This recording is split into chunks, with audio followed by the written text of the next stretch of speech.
আজ আমি এলিয়েন সিরিজের স্টোরি টাইমলাইন হিসেবে সেকেন্ড মুভি এলিয়েন কগনেন্ট 2017 সালে রিলিজ হয়েছে তার এক্সপ্লেনেশন নিয়ে এসেছি। এলিয়েন সিরিজগুলো বুঝতে হলে তার টাইমলাইনকে ভালোভাবে বুঝতে হবে। এলিয়েন সিরিজের ফার্স্ট সিনেমা হবে প্রোমেথিয়াস, যেটি অলরেডি আমি আমার চ্যানেলে এক্সপ্লেন করে দিয়েছি। যদি আপনারা ভিডিওটি এখনো পর্যন্ত দেখে না থাকেন, রিকোয়েস্ট করব আগে সেটি দেখে নেবেন, না হলে সিনেমার কানেকশনগুলো ক্লিয়ার হবে না। ডেসক্রিপশনে আমি লিঙ্কটা দিয়ে দেব। দেরি না করে সিনেমাটি স্টার্ট করা যাক। সিনেমার স্টার্টিংয়ে ওয়ালেন কর্পোরেশনের সিইও পিটার ওয়ালেন এবং তার আবিষ্কার অ্যান্ড্রয়েড রোবট ডেভিডকে দেখানো হয়েছে। প্রোমেথিয়াস সিনেমাতে দেখানো হয়েছিল অ্যান্ড্রয়েড রোবট ডেভিডকে এবং পিটারকে। পিটারের বয়স তখন অনেক বেশি, সে অলরেডি বুড়ো হয়ে গেছিল তখন।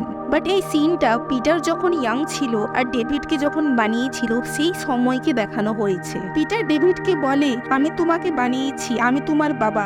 তখন ডেভিড বলে, আমাকে তুমি বানিয়েছো, তাহলে তোমাকে কে বানিয়েছে? পিটার এই প্রশ্নের খুঁজে প্রোমেথিয়াস শিপে করে যায় তাদের খোঁজে যারা মানুষকে বানিয়েছিল, মানে ইঞ্জিনিয়ারদের খোঁজে তাদের প্ল্যানেটে। তারপর কি হয়েছে সেটি জানতে হলে আমার চ্যানেলে প্রোমেথিয়াস সিনেমার এক্সপ্লেনেশন ভিডিওটি দেখুন। এরপর প্রেজেন্ট টাইমকে দেখায় যা 2104 আর একটি বিশাল মাদারশিপ যার নাম কগনেন্ট। তে আছে কিছু ক্রিউ মেম্বার, সাথে 2000-এরও বেশি কলোনিস্ট মানে মানুষ, যারা পৃথিবী ছেড়ে অন্য প্ল্যানেটের খোঁজে যাচ্ছে। সেখানে তারা মানুষের বস্তি বা মানুষ সভ্যতাকে নতুন করে শুরু করবে, কারণ পৃথিবী পলিউটেড হয়ে পড়েছে। আর ছিল 1140-এরও বেশি মানুষের ভ্রূণ, যা হিউম্যান ইমব্রিওস, যা থেকে আর্টিফিশিয়াল ভাবে মানুষের জন্মও দেওয়া যায়। তারা যাচ্ছিল অরিগায়ো 6 নামে প্ল্যানেটে, যেখানে মানুষ থাকার একদম যোগ্য গ্রহ, কিন্তু সেখানে পৌঁছাতে 7 বছর 4 মাস টাইম লেগে যাবে। তাই সমস্ত ক্রু মেম্বার সহ সমস্ত মানুষ স্লিপিং চেম্বারের মধ্যে রয়েছে। এই স্লিপিং চেম্বার ব্যাপারটি আমি প্রোমেথিয়াস সিনেমাতে উল্লেখ করেছিলাম, যে দীর্ঘ স্পেস জার্নি করতে গেলে ক্রায়ো স্লিপ ব্যবহার করা হয়। আর এই মাদারশিপকে দেখাশোনা করছিল একটি অ্যান্ড্রয়েড রোবট যার নাম ওয়াল্টার, যা সেম টু সেম ডেভিডের মতনই দেখতে, বাট তার থেকে অনেক পরে বানানো অত্যাধুনিক এবং আপডেটেড ভার্সন। আর ডেভিডের মতন ওয়াল্টারকেও ওয়ালেন কর্পোরেশনই বানিয়েছে। তারপর যখন সিটি সোলার প্যানেল বার করে চার্জিং মোডে ছিল, তখনই হঠাৎ সোলার ওয়েভ এসে সিপটিতে আঘাত করে। তার জন্য সময়ের আগেই সবাইকে জাগতে হয়। বাট ঘটনা চক্করে কিছু স্লিপিং টিউব ওপেন না হওয়াতে 47 জন লোক 16 এমপ্লয়িজ এবং সঙ্গে শিপের ক্যাপ্টেন টিউবের ভেতরে জ্বলে মারা যায়। সিনেমার মেইন চরিত্র ড্যানিয়েল, যে ক্যাপ্টেনের ওয়াইফ ছিল। ক্রিউ মেম্বার শিপের ফল্ট খুঁজে দেখলে দেখতে পায় 17% খারাপ হয়েছে, বাট এখনো 83% ঠিক রয়েছে। এরপর নিউ ক্যাপ্টেন সহ সব ক্রিউ মেম্বার মিলে ঠিক করে শিপটি রিপেয়ার করবে এবং তারা তাদের জার্নি কন্টিনিউ করবে। সেই সাথে দুজন ক্রিউ মেম্বার স্পেসে গিয়ে সোলার প্যানেল ঠিক করে। ওখানে একজনের স্পেস হেলমেটে একটি সিগন্যাল ক্যাচ করে। সিগন্যালটি অ্যানালাইসিস করলে বুঝতে পারে সেটি একটি মানুষের গান, যা সামনেরই একটি গ্রহ থেকে এসেছিল। এটাই স্পেস হেলমেটটি ক্যাচ করেছিল। সেই গ্রহটার সম্পর্কে তদন্ত করতে গিয়ে দেখা যায় সেটি একটি অনেক ওল্ড হিডেন প্ল্যানেট, যেখানে কি করেই মানুষ আসা সম্ভব। তখন ক্যাপ্টেন সাজেস্ট করে গ্রহটার পাশে যেয়ে তদন্ত করাটাই ঠিক হবে। গ্রহটির সম্পর্কে মাদারশিপ যখন ডাটা অ্যানালাইসিস করে দেখা যায় ওমেগা 6, যেখানে তারা যে বসবাস করবে বলে ভেবেছিল, সেখান থেকেও এই গ্রহের কন্ডিশন এবং এনভায়রনমেন্ট অনেক বেশি ভালো। এই প্ল্যানেটে হিউম্যানদের নতুন বসবাস করা যেতেই পারে। আবার অরিগায়ো 6 থেকেও এই প্ল্যানেটের ডিস্টেন্স অনেক কম, তাতে ফিউলও বাঁচবে এবং স্লিপিং চেম্বারে দীর্ঘ নিদ্রায় আর যেতেও হবে না। ড্যানিয়েল যে অ্যাসিস্ট্যান্ট ক্যাপ্টেন ছিল, সে ক্যাপ্টেনকে বলে তারা এই অরিগায়ো 6-এ আসার জন্য 10 বছর ধরে রিসার্চ করেছে। তারপরে তারা ডিসাইড করেছে যে মানুষ এখানে বসবাস করতে সক্ষম। এখন হঠাৎ একটি গ্রহ থেকে সিগন্যাল পেয়ে আমাদের মিশনের ডিসিশনটা বদলানো উচিত নয়। ক্যাপ্টেন বলে এই অ্যাক্সিডেন্টে এতজন মারা যাওয়ার পর আর কোনো ক্রু মেম্বার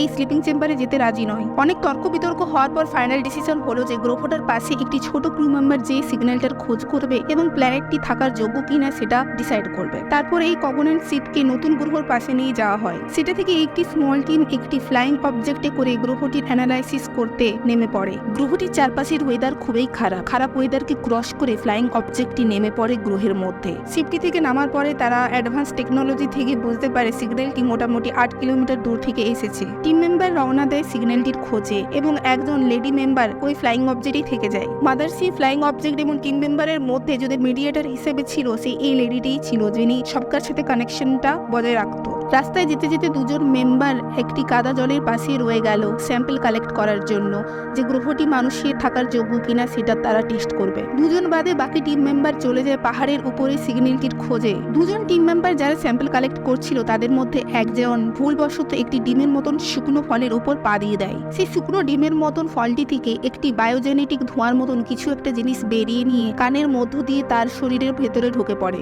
অন্যদিকে বাকি টিম মেম্বার পাহাড়ে একটি এলিয়েন শিপ দেখে, যেটি ইঞ্জিনিয়ারদের শিপ ছিল, যা আমরা প্রমেথিয়াস সিনেমাতে দেখেছি। টিম ভেতরে ঢোকার সময় একজন ওই শুকনো ডিমের মতন ফলটিকে ছুলেই সেটি থেকে শুকনো বায়োজেনেটিক ধোঁয়ার মতন তার নাক দিয়ে শরীরের ভেতরে ঢুকে পড়ে। শিপের ভেতরে যাওয়াতে ড্যানিয়েল একটি লকেট পায়, যেটা ই-শ লেখা ছিল।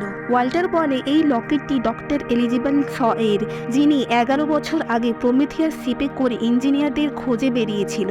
এরপর দেখায় টিম মেম্বার শিপের কন্ট্রোল রুমে এসে বটম টিপলে সেই হোলোগ্রাম রেকর্ড দেখায় যেখানে শ গান করছিল। যারা স্যাম্পল টেস্ট করার জন্য থেকে গেছিল তাদের মধ্যে একজন, যার কানে জীবাণু ঢুকে পড়েছিল, তার শরীর খুব খারাপ হয়ে পড়ে। আরেকজন ক্যাপ্টেনকে কল করে বলে তারা যেন তাড়াতাড়ি শিপের মধ্যে ফিরে আসে, আর তারাও শিপের কাছে যাচ্ছে। শিপে আস্তে আস্তে তার শরীর এতই খারাপ হয়ে পড়ে কি সে রক্তবমি করতে শুরু করে। যেমন তেমন করে হোক তারা কেমন করে হোক মেডিকেল রুমে পৌঁছায়। মেডিকেল রুমে পৌঁছাতে পৌঁছাতেই তার কাঁপুনি রোগ শুরু হয়ে যায় এবং পিঠ ফেটে কিছু বেরোতে দেখতে পাওয়া যায়। এসব দেখে শিপ চালিকা মেডিকেল রুমের দরজা বন্ধ করে দেয়। ভেতর থেকে রিসার্চের মহিলাটি দরজা খোলার জন্য অনুরোধ করে, বাট শিপ চালিকা বুঝতে পারছিল যে তারা ভাইরাসে এফেক্টেড হয়ে পড়েছে, তাই সে দরজা খুলতে চাইছিল না। তখনই দেখায় লোকটি পিঠ ফেটে নিওমর্ফ জন্ম নেয় এবং এই নিওমর্ফটি মহিলাটিকে মেরে ফেলে। নিওমর্ফরা খুবই দ্রুত বৃদ্ধি হয়। শিপ চালিকা বন্দুক নিয়ে আসে তাকে মারার জন্য, বাট নিওমর্ফ এত দ্রুত এবং চালাক, তাকে মারার চক্করে সিলিন্ডারে গুলি লেগে পুরো শিপটাই ব্লাস্ট হয়ে পড়ে যায়। এরপর বাকি টিমের মধ্যে যার নাক দিয়ে বায়োজেনেটিক জীবটি শরীরে গিয়েছিল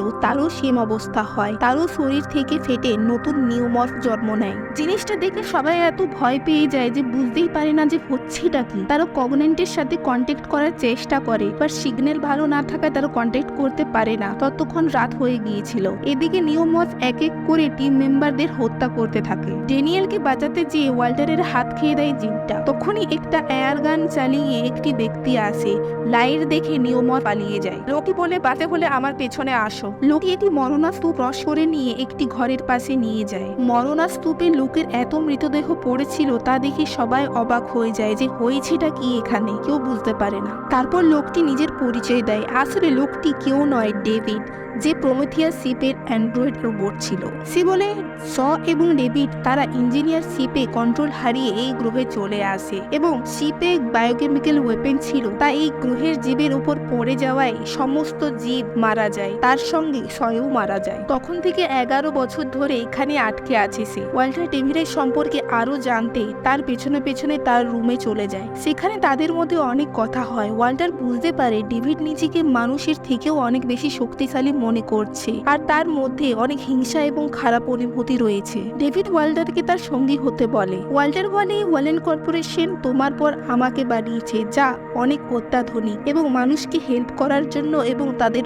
অর্ডার ফলো করার জন্য বানিয়েছে, নাকি তোমার মতো মানুষকে দুর্বল আর দাবানোর জন্য। ডেভিড ওয়াল্টারকে দেখায় সেই মৃত স্তূপটি আর তার রিয়েল স্টোরিটি বলে জগতে সব থেকে বড় ক্রিয়েটার ছিল ইঞ্জিনিয়াররা, তারাই নতুন জীবনকে বানিয়েছে এবং জীবনকে ধ্বংসও করেছে। যদি তাদেরই মেরে দিই সব থেকে বড় রচয়িতা তথা ক্রিয়েটার সেই হবে। তাই সে এই প্ল্যানেটে সব ইঞ্জিনিয়ারদের উপর বায়োকেমিক্যাল ওয়েপন ফেলে মুহূর্তের মধ্যে তাদের প্রজাতিকে ধ্বংস করে দেয়। তারপর শয়ের মরা শরীর দেখায় আর বলে এই জগতের সব থেকে বড় ক্রিয়েটার রচয়িকর্তা আমিই হতে চাই। তাই সে নিজের একটি প্রজাতি বানাতে চাইছিল, তার জন্য মানুষের শরীর চাই। তাই সে শয়ের উপর এক্সপেরিমেন্ট করে। ততক্ষণে বাকি মেম্বার কোনো রকম ভাবে কভনেন্টের সাথে কন্ট্যাক্ট করে। তাদের জানানো হয় হাফ টিম মেম্বার অলরেডি মরে শেষ হয়ে গেছে এবং বাকি টিম মেম্বারদের বাঁচাতে গেলে ফ্লাইট অবজেক্ট তাদের কাছে পাঠানো হোক। তখনই ডেভিড নিউমর্ফের সাথে কানেকশন করতে যাচ্ছিল, কারণ সেটি তার দ্বারা বানানো নিউ ক্রিয়েশন ছিল।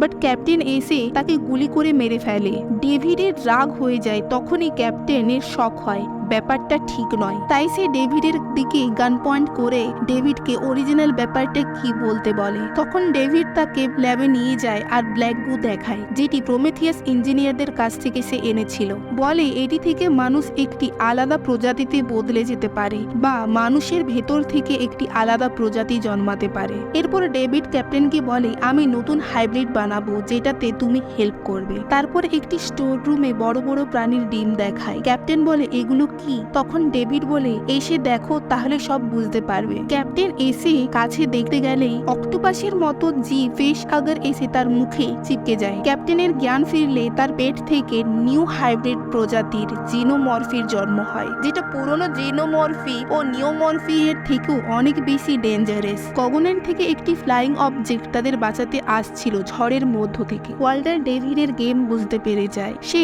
যখন ডেভিডের ল্যাবে আসে এবং ডেভিডকে বলে তুমি জেনে বুঝেই বায়োকেমিক্যাল গ্রহটিতে ফেলেছিলে কারণ তুমি নিজেকে ক্রিয়েটর রূপে দেখতে চাও, তাই তো? এই শুনে তাদের মধ্যে ফাইট হতে শুরু হয়ে যায় এবং ওয়াল্টারকে মেরে ফেলে ডেভিড। সে তখনই ড্যানিয়েল এসে পড়ে ল্যাবের মধ্যে এবং ডেভিডের সমস্ত প্ল্যান সে দেখে বুঝতে পেরে যায়। অন্যদিকে ক্যাপ্টেনের খোঁজে বাকি টিম মেম্বার ল্যাবের মধ্যে গেলে ফেসাগার আর হাইব্রিড জিনোমরফির সাথে তাদের হামলাতে একজন মারা যায় এবং একজন খুব আহত হয়ে পড়ে। ফ্লাইং অবজেক্ট আসাতে ড্যানিয়েল এবং ক্ষত টিম মেম্বারের সঙ্গে ডেভিড যে ওয়াল্টারের ছদ্মবেশে ফ্লাইং অবজেক্টে চেপে পড়ে। শিপটা দেখে হাইব্রিড জিনোমরফি হামলা করতে ছুটে চলে আসে তাদের মারতে। এখানে সিনেমার দুর্দান্ত ফাইট সিন রয়েছে যেখানে ড্যানিয়েল ক্যাবেলে করে ঝুলে ঝুলে অনেক কষ্টে জিনোমরফিটাকে লাস্ট অব্দি মেরে ফেলে। লাস্ট অব্দি কোনো রকম ভাবে তারা ফ্লাইং অবজেক্টে করে মাদারশিপ কগনেন্টে পৌঁছায়। সবাই একটু দীর্ঘ নিঃশ্বাস নেয়,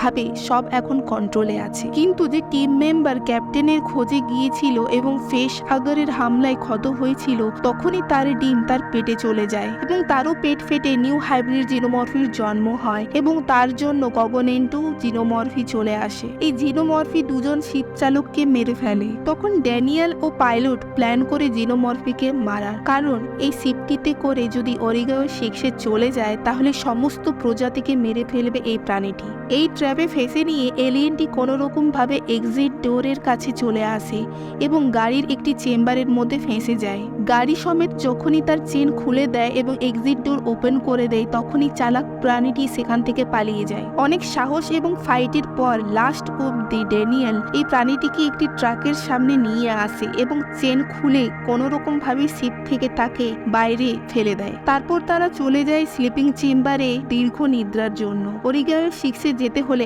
এখনো তাদের 7 বছর 4 মাস বাকি। নিদ্রায় যেতে যেতে ড্যানিয়েল বুঝতে পারে এটি ওয়াল্টারের ছদ্মবেশে ডেভিড, কিন্তু কোনো কিছু আর করার আগে সে দীর্ঘ নিদ্রায় ফিরে যায়। এরপর দেখায় সেই সিনে যেখানে মানুষের ভ্রূণ স্টোর করে রাখা হয়েছিল। ডেভিড তার মুখের মধ্যে করে জিনোমরফির কতগুলো ভ্রূণ লুকিয়ে এনেছিল এবং সে একে করে সেই জিনোমরফির ভ্রূণগুলো সেই স্টোর রুমে স্টোর করে দেয়। এরপর পুরো কগনেন্ট শিপটি ডেভিডের কন্ট্রোলে। এখানেই সিনেমাটা শেষ হয়ে যায়। এরপর এলিয়েন সিরিজের 3rd পার্ট নিয়ে আসবো আমি আমার চ্যানেলে খুবই শীঘ্রই। যদি আপনাদের আমার ভিডিও ভালো লেগে থাকে তাহলে লাইক, শেয়ার এন্ড সাবস্ক্রাইব করতে ভুলবেন না। See you in my next interesting explanation video.